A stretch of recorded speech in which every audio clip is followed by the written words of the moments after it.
The future of education can't be found in a gadget or an app or a program or a product. It doesn't require a think tank full of pundits. No, the future of education can be found in your classroom.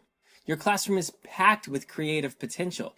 You have all the innovation you need right there in your room, and you have the power to make it happen.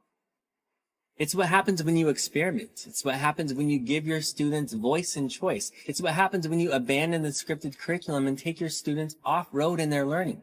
It's what happens when you teach to your students rather than teaching to the test.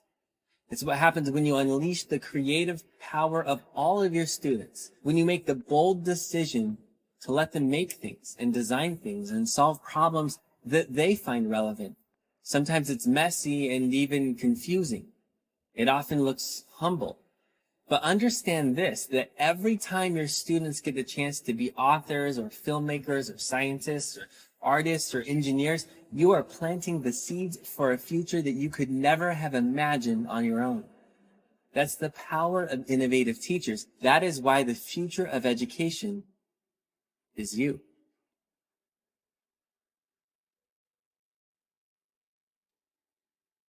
Hey, if you enjoyed this video, I encourage you to subscribe and to like it and to leave a comment about something innovative and creative and amazing that you're seeing.